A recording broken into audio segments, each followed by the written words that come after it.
today, we have a really special Sunday planned as we continue in our series called The Things We Carry. In just a few moments, I am going to have a special guest speaker join me on stage so we can talk about probably the topic in this series, more than any other topic in this series, that every single one of us will experience at some point in our life, and that is grief. But before we get into this topic, I want to remind us what this series is all about. Jesus said in Matthew 11, 28 through 30, he said, "Come to me, all who are weary and carry heavy burdens, and I will give you rest."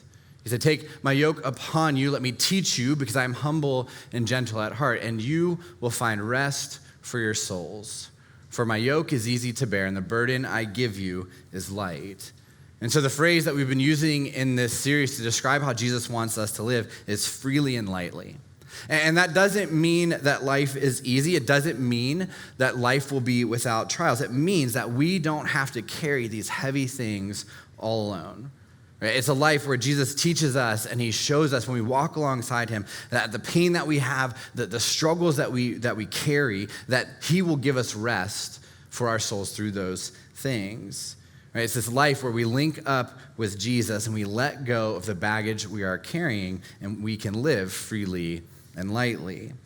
Over the past few years, I have seen firsthand as the pastor of this church the impact of grief and grieving, and I've learned that this is something that we are just not good at. Right, this is something we struggle with as people, and admittedly, I struggle with this, and I'm not very good at this as well, and so that is why Karen Leggett is joining me today. So we give it up for Karen.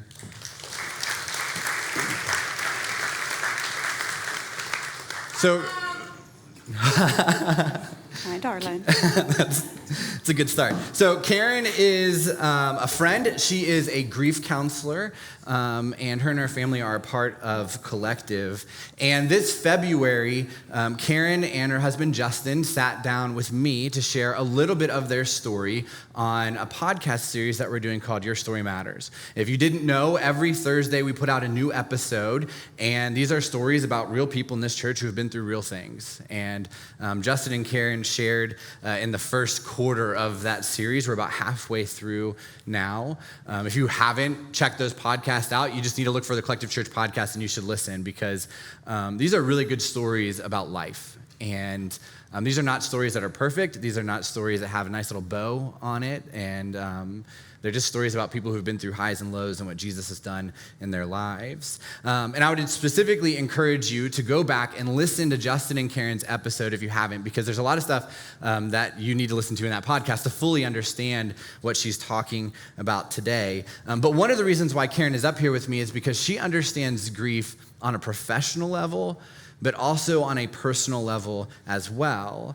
One of the things she shared in the podcast was just a few weeks after you and Justin got married, your mother passed away. And that was heavy, a thing that hit you guys really hard. They shared that just a few years later. They struggled with infertility. And then the last thing, which was like, in the podcast was like, what is happening in your life, was that a few years ago, Karen was diagnosed with a brain tumor. And so her professional and her personal experience with grief is the reason why she's going to share with us today. And so thank you so much for being up here. I expect you all to be on your best behavior. Okay, anytime someone's on this stage, I'm like, I just warn you, they're weird. Okay, this church is strange. But I've shared just a little bit about you. I've shared kind of the heavy things, of course. But let's kick this off with the easy question. Tell us a little bit about who you are. Absolutely. So I do want to thank you for inviting me to be here and share something that I'm so deeply passionate about. And I've spent 20 years in my career, which makes me feel very old to say that, in working in end-of-life care and grief and loss. So it's something, again, I'm very passionate about and could talk for days. Yep. But we won't keep you for days, just about 25 minutes. So know that this is a bit of a 30,000-foot view of grief and loss. Yeah. But about me, I am born and raised here in Frederick, and I am a wife to Justin. And you heard one of my 12-year-old twin sons say hello as I came up to the stage. I am a mom to Parker and Jacob.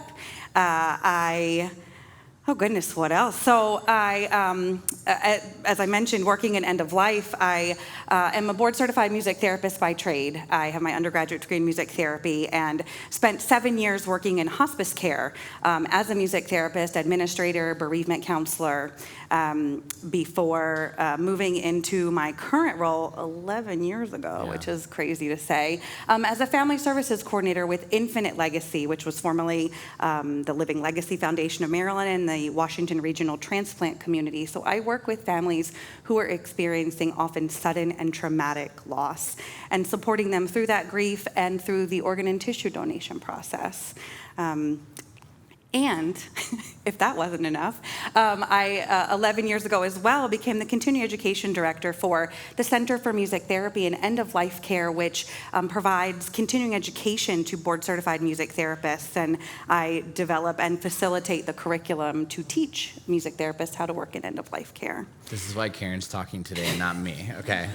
So that's professionally. Personally, tell us a little bit about yourself. Yeah, so in my spare time, which, as you can tell, I don't have a lot of, but I do love listening or reading, listening to or reading a good book, going to baseball games, whether they're professional or my 12-year-olds, and I love winding down with a reality trashy TV show, which my husband absolutely despises. we bond over that, though, so it's okay. It's true.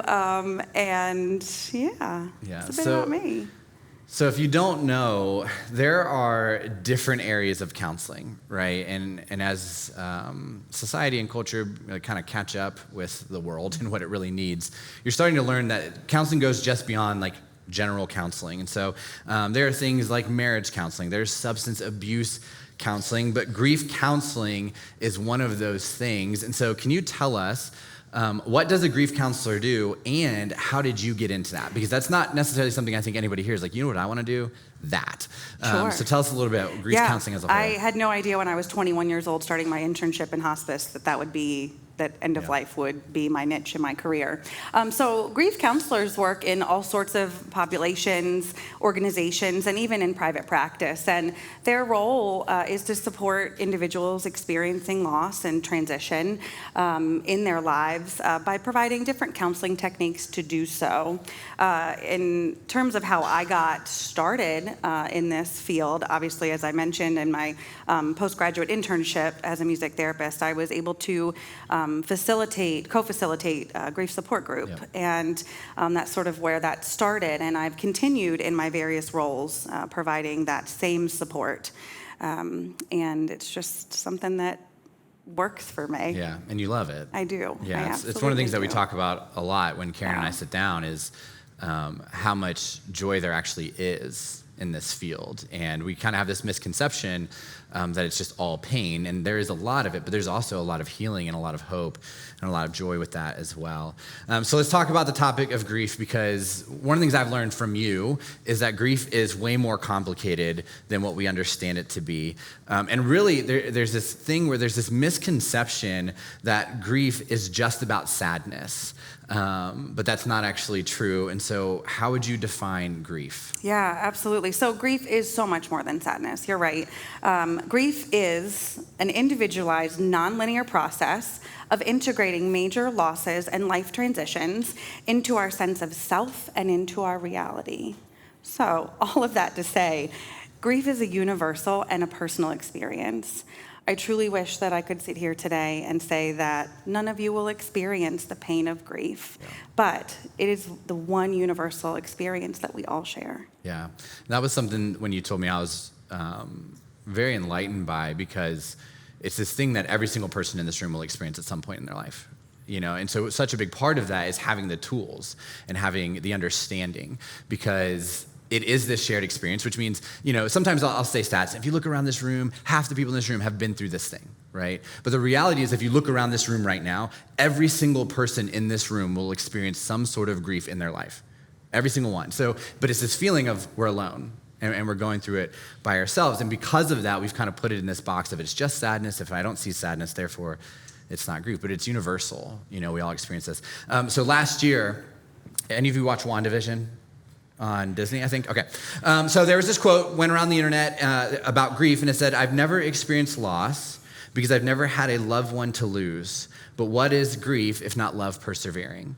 And so as soon as we sat down, I was like, hey, is that legit or not legit? How close or far away is that quote when it comes to like the feeling of grief? Yeah, so I think it is absolutely legit. And there's a lot of different sort of quotes that you hear from grief educators, counselors, talking about, you don't have grief without love. Yeah.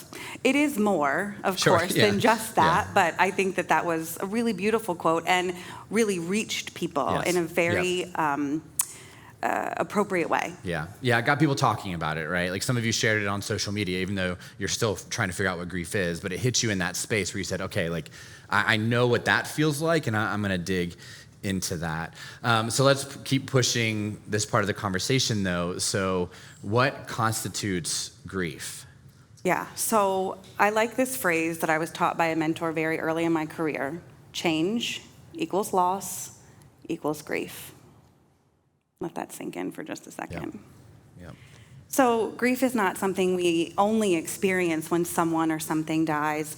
We experience all types of loss in our lives, and these could be things that are not death-related loss. They could be the end of an important relationship, divorce, loss of career or change in job, loss of financial stability, loss of home, neighborhood, community, loss of health due to chronic illness, loss of independence through disability. I could go on with the list for a very long time, but I won't.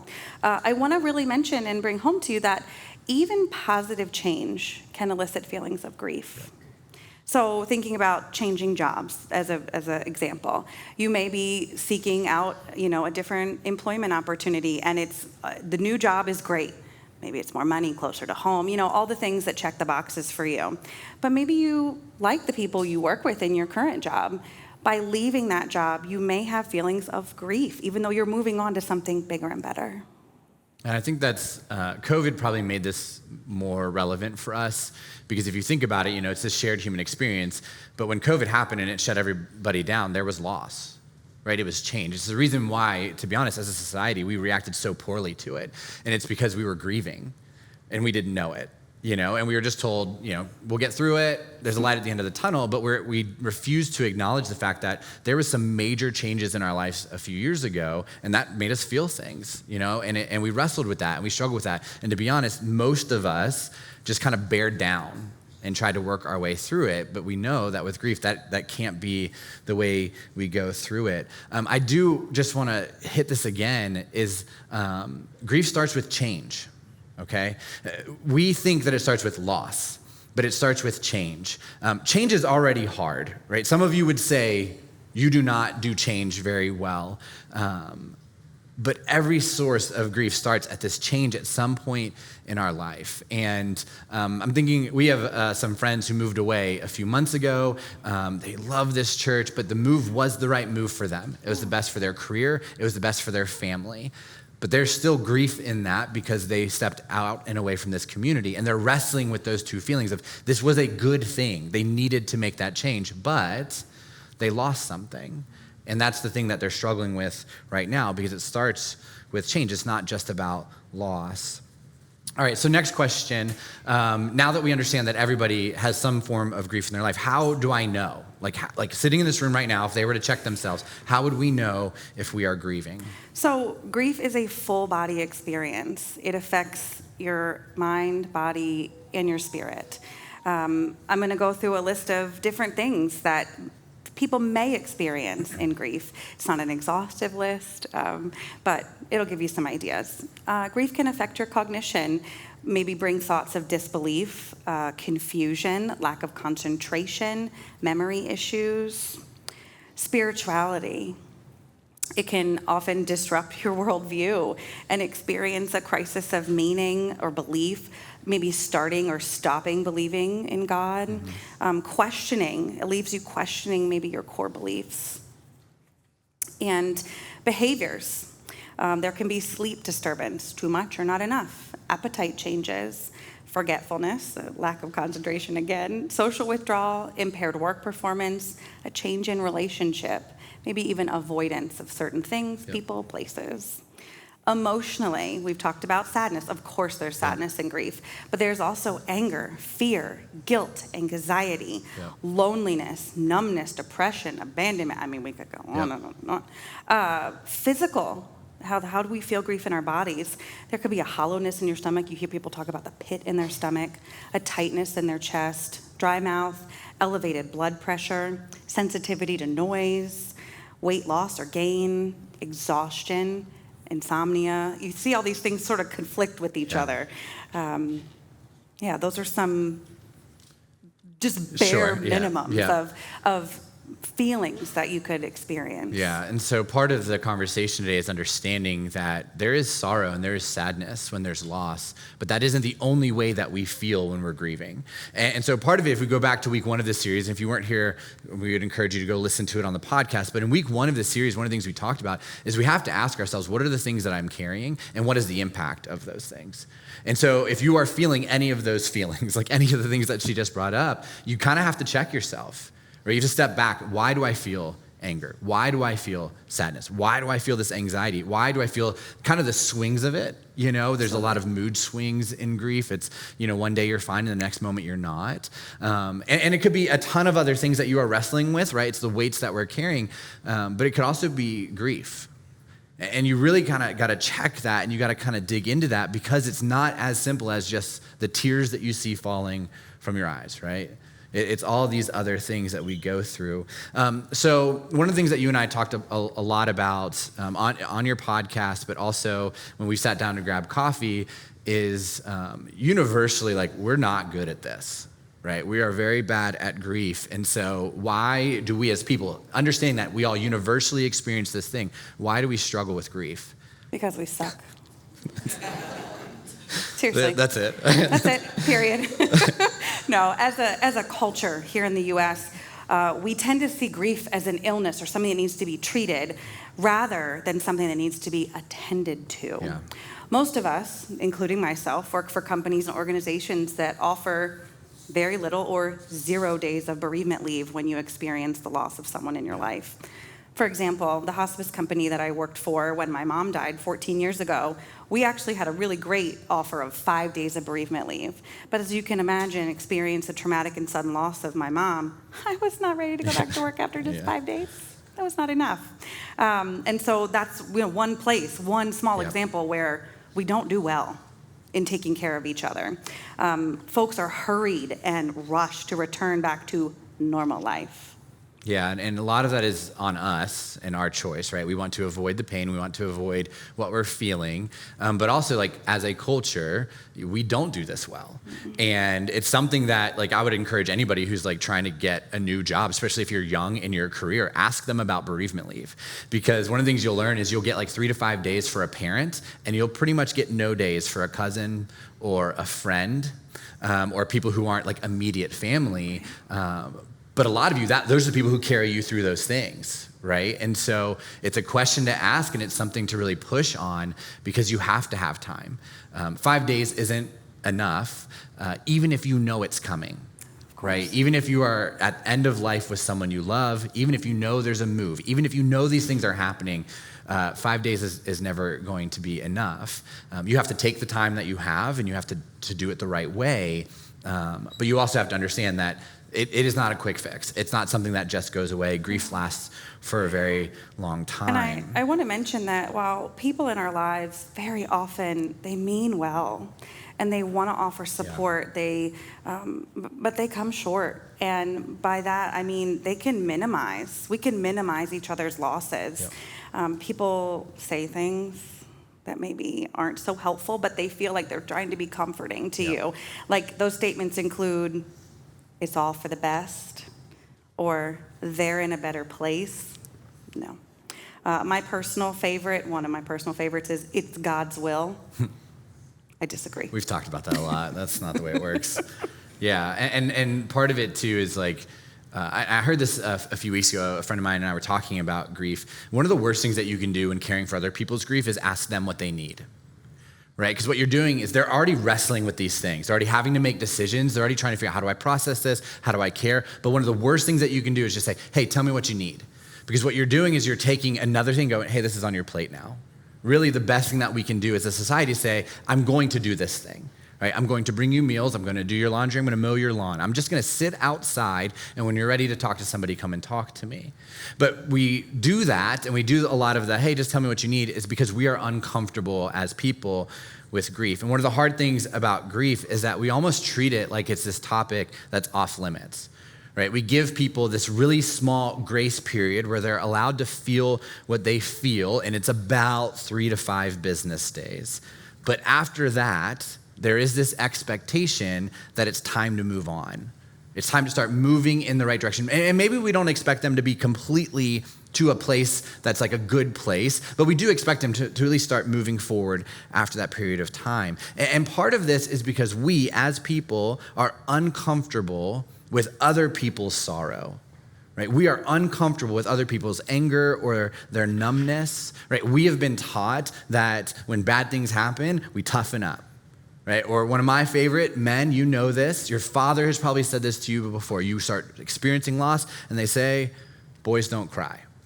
Right? They immediately take that opportunity away from you to grieve, or it's the life moves on. Right? You got to move on, you got to move forward. And so we have this terrible approach to grief, but grief is part of the human experience. Right? So much so that even Jesus experienced grief in his own life. One of Jesus' best friends was a guy named Lazarus, and one day Jesus is told that Lazarus has died. And so he goes to the town where Lazarus was living, and when he gets there, he asks the crowd, where have you put him? He asked them, and they told him, Lord, come and see. And upon seeing Lazarus, John, who wrote this, who was there, writes this. It says, then Jesus wept. Right? It's one of the shortest verses in the Bible. Then Jesus wept. Right? His heart was breaking for the loss of his friend. He felt sorrow and he felt pain. Someone he had loved had died, and it had brought him grief. Right? And this weeping that he went through was an understandable, non-sinful, real response to the loss of a friend. Jesus also said in Matthew 5, God blesses those who mourn, for they will be comforted. Now, when he said that, it would be nice if the they will be comforted came from people. But again, we're not very good at this. And so what he's saying is when you mourn, God comforts you, right? God will never tell you, hey, buck up. It's time to keep going. One of my favorite passages in the Bible comes from Ecclesiastes 3. Solomon, who's one of the wisest people to ever live, wrote, for everything there is a season, a time for every activity under heaven, a time to be born and a time to die, a time to plant and a time to harvest, a time to kill and a time to heal, a time to tear down and a time to build up, a time to cry and a time to laugh, a time to grieve and a time to dance. And what he's explaining to us through his wisdom is that life has both highs and lows, right? Following God has both highs and lows. There is joy and there is grief. There is life and there is death, right? And he talks about it as if it's like in seasons. But we all know that sometimes these things happen at the same time, right? These are parts of our life. In Romans 12, Paul writes to the church in Rome, and he talks about what is real and authentic community. And he says, be happy with those who are happy and weep with those who weep. And so all of this is to say that grief is a natural part of life, right? It's a natural part of change, and it's a natural part of loss. And it's something that we have to wrestle with. Right? So I'm going to give you permission. You are allowed to feel grief.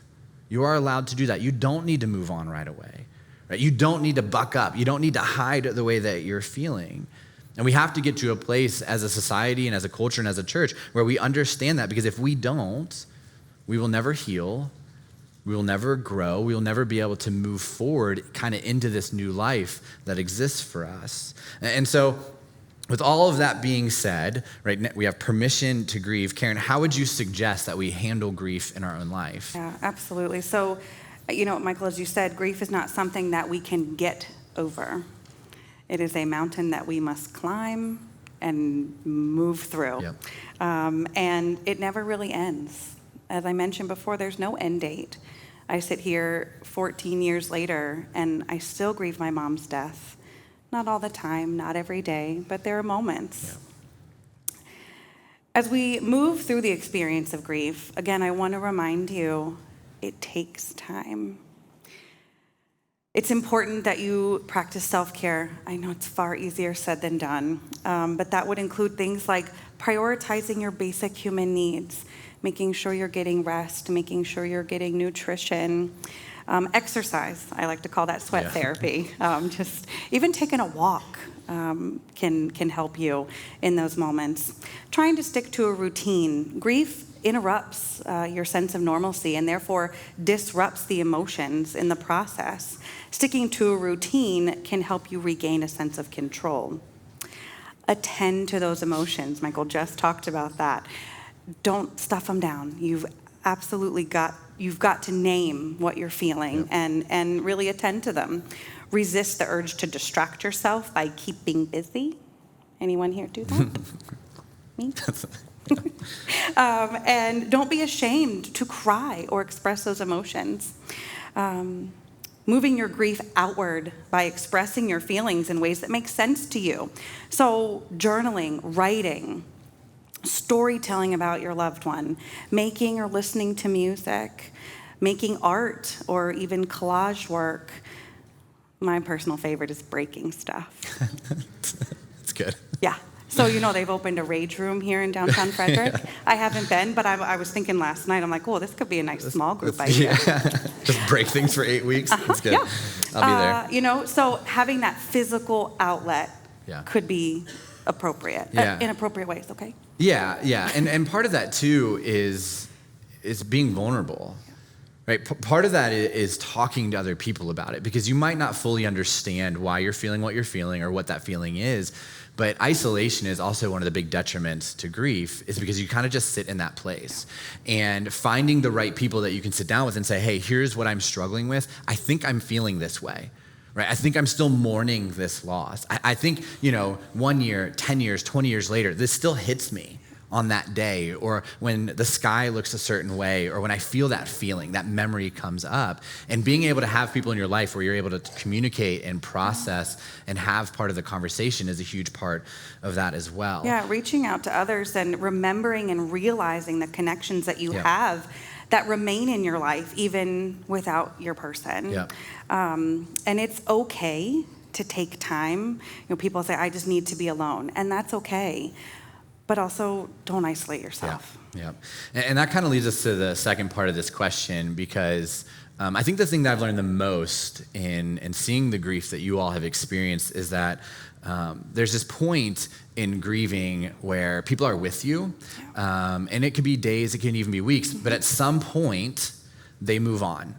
Right? Because their life moves on. And so how do we handle this grief while we are still grieving, but the people in our life are completely forward? They no longer are sitting in that place anymore. Yeah, I think that is one of the most challenging aspects of grief, is watching everyone else move on with their lives while you're trying to rebuild and reconcile your own. Michael, we talked about this term and sort of theory, the assumptive world. And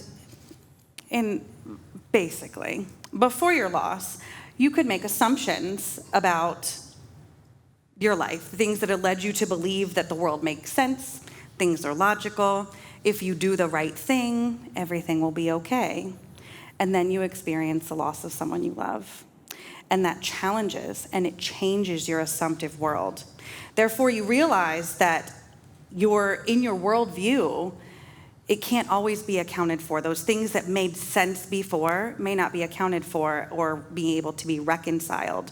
And I think that some of the difficulties with that is being around other people. If that person that you're speaking to maybe, experienced the same loss, their assumptive world may be a little bit different, but it has been changed as well. If you're talking to someone who didn't experience your loss, they can't understand the world that you're living in. Yeah. So that's where it can be helpful.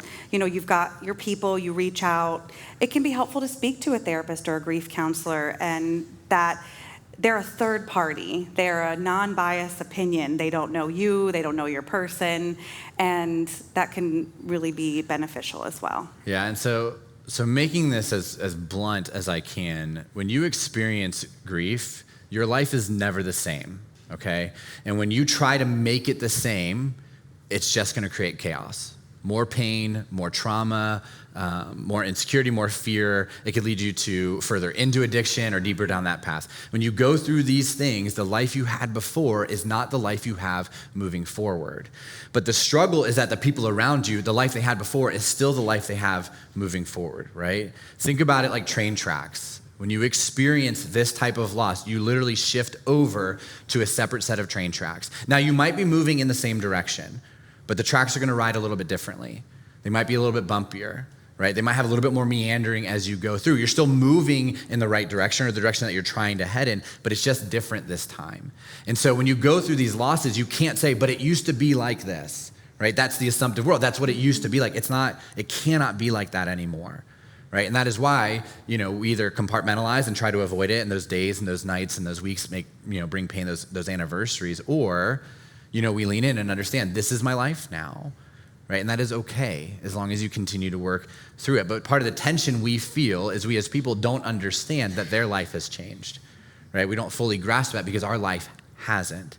So one of the things that I want to challenge you all to do for the people in your life that are struggling through grief is asking those questions of, hey, what is life like now for you? Right? You won't fully understand it and you won't fully be able to feel it, but you will be able to say, okay, I see this. But one of the worst things that we can do is try to get them back on that first set of train tracks because it doesn't exist anymore. Right? Their life is completely different. Karen, one of the things that you and I talked about too in grief, again, like we've sat down a few times and every time I'm like, this rocks my world because I've never thought about this before. When it comes to the assumptive world and kind of this new world you're facing, there's also this other element for people who have lost children, where one of the things that we do when we've experienced that loss is that we age children, but we don't do that with adults who we've lost. So can you talk us through that a little bit? Yeah, absolutely. So, for a personal example, my mom would be 65 this summer. And I don't think of her as a 65-year-old woman prancing around heaven. That's not my view of her. However, when parents lose children, oftentimes as their child ages, when every birthday comes around, that child continues to age even though they're no longer present on this earth. And I think that's important to remember if you have people in your life who are bereaved parents, that you remember those birthdays, you remember those things and celebrate that, because in those parents' minds, they're still thinking about all those milestones that their child didn't have the opportunity to reach. Yeah, and part of the thing that we can do is understand that, when we've experienced loss, say of a grandparent or even a parent, it's not the same, right? And that is okay, right? It's not the same feeling. It's not the same future. It's not the same, grief process. And, Collective as a church, and I said this a few weeks ago, that I think the worst loss you can go through is the loss of a child. And there are people in this church who have experienced that before. And so again, part of the conversation today is letting you know that it's okay to grieve that way, and to remember those milestones and to kind of wrestle with those feelings. But also as a community, we need to understand that, right? It's one of those things that we just don't talk about, is the loss of children. And yet it's like 1 out of every 3 women experience this thing. And so we're in this place where we're surrounded by people who have felt that before, but we don't do it well. And so this is kind of a teaching moment, but this is also a challenging moment for our church to understand that, hey, we won't fully understand the grief process, but now we know how to walk alongside people who've experienced that before. And so, all right, last question. And we could have had a much bigger conversation on this, but one of the things that I understand is that this isn't something we talk about. Right? You don't talk about it with your friends. You're probably not talking about it with HR when you experience a loss, and the church is horrible when it comes to people who are going through grief, right? Because the church, probably more than anything else, does it's all part of God's will, everything happens for a reason, like these one-liners that kind of push people away from that, which is why we're having this conversation today. But we are just scratching the surface of what grief is. And so that's why we have to talk about it. This is kind of icebreaker for us, okay?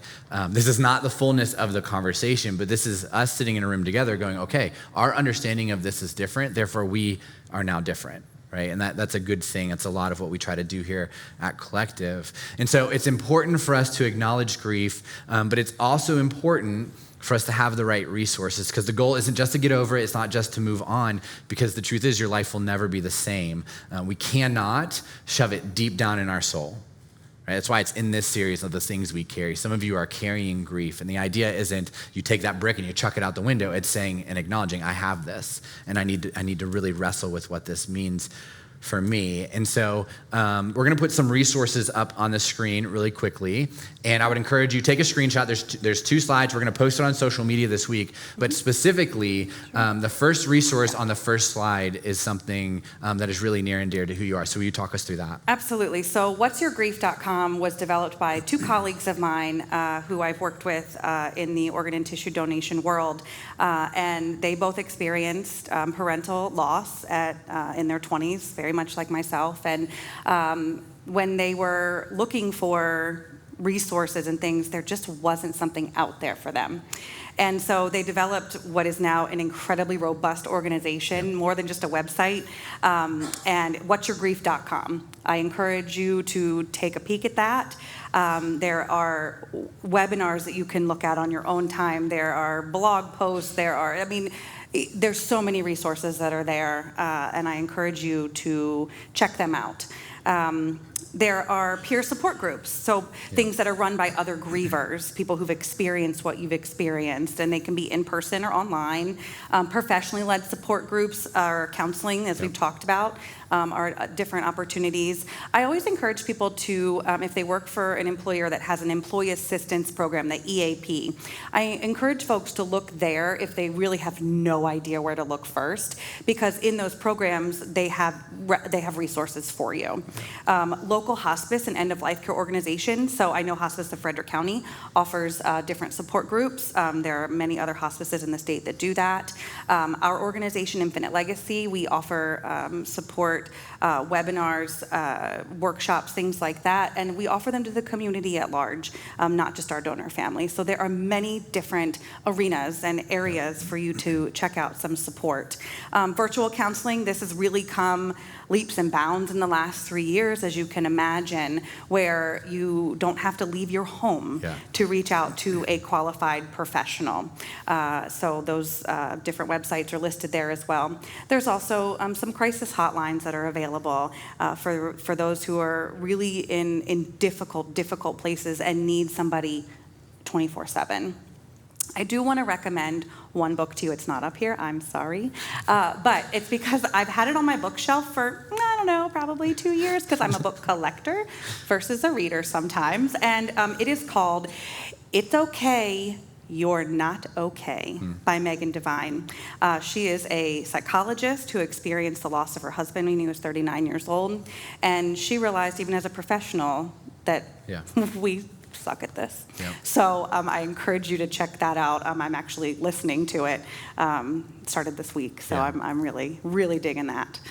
So I encourage you to check that out. Yeah, and I would even say too, if you are just nervous about it, one of the things that we encourage people to do is you can write mental health, write grief on your connection card in the prayer request spot, and we'll even send you these resources. Collective has resources. We have connections to counselors that we can also make that, bridge that for you. It is a lot. It is a lot to say and acknowledge, hey, I think I'm struggling with this and I need to take this step.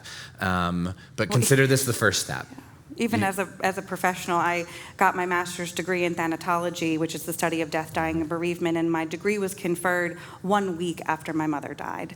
And so even as a professional who, and just completed a master's program in grief counseling, end-of-life care, it was like 6 months until I was like, oh, I need help. Yeah, and one of the things that you told me with the loss of your mom was that your degree kind of went out the window, but it was the people. Right, like you guys being surrounded by this incredible group of people who allowed you to be in that place and sat with you in that place that really got you to the point 6 months later where you're like, okay, we've got to work on this. Absolutely. And even being in the professional field, it still hits, and it doesn't mean you have the tools. It doesn't mean you're going to use them right away. And so, as we close out today, as we talk about this topic. One of the things we really want to encourage you guys is to really dig into this.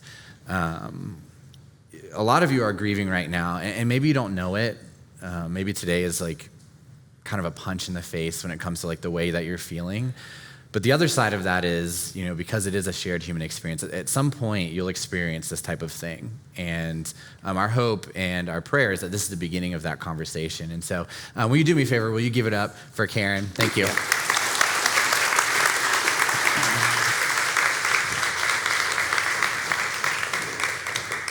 Karen's going to be in the lobby with me after service today. So if you want to talk to her about it, just kind of hear a little bit more, ask some of those questions you can. Here's the last thing I'm going to say before we jump into communion. The reason why we're talking about this in this series isn't just because it's a shared human experience. It isn't just because we go through grief. It's because when we read in Scripture and we read who Jesus is, there's two things I want to point out. The first, we read in the book of Hebrews that it says that we don't have a high priest that can't empathize with us. Right? The thing that you are feeling right now, Jesus understands fully. Right? There is a full set of empathy. He understands loss. He understands pain. You think about God and who he was, sent his son to die on a cross for our sins. He understands those things. The second thing that we learn in Scripture too, when leading into Jesus' death, burial, and resurrection, one of the things he says to his followers is that there is hope in grief, right? That there is joy in sorrow. And one of the best things that we can do is to wrestle with this feeling, to wrestle with what we've been through. It's to have that community, but it's to understand that God can move us from sorrow to joy. And it doesn't mean everything will be perfect. It doesn't mean you stay on that same train track. What it means is that he's with you. As we read through Matthew 11, it talks about he carries the weight with you, right? It's not really something that we hand to him and then we just go off on our way, and he takes care of it. What Jesus wants you to do and what he wants to do in this season of your life is to walk alongside you and carry that burden with you. And the more you trust him, the more you lean into him, the more eventually you start to see that joy and feel that hope and experience those things that he has for us. Let's pray. God, we're so thankful, really, that there are things that we go through in this life that we know 100% we are not alone. But God, not only are we not alone as we struggle with grief, as we experience change and loss, God, we see that you went through it as well. God, we see that your son went through it as well. We see that his closest friends went through it as well. And God, they spent their time mourning and weeping. And God, eventually it did turn to joy. A different life, but with joy and with hope. And so God, I just pray as we kind of break the ice on this heavy topic, this big topic, that we take the time this week to really figure out, is the feeling that we're feeling coming from grief? And are we ready to really start working through it, to start calling it by name, to start wrestling with it, start figuring out what does our life look like now that we've experienced those things? And God, through all of that, we are so thankful that we don't have to do this alone.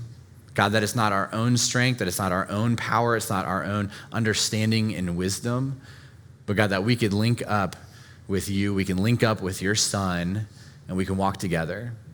And you will carry that weight with us, and you will teach us in a humble and gentle way. And God, we can move to a place where we have been through loss, but we can still live freely and lightly. And God, we thank you for heavy topics. God, we thank you for the opportunity to share this as a community, and God, knowing that we can all take one big step forward when it comes to grief. God, we thank you and love you and pray these things in your name. Amen.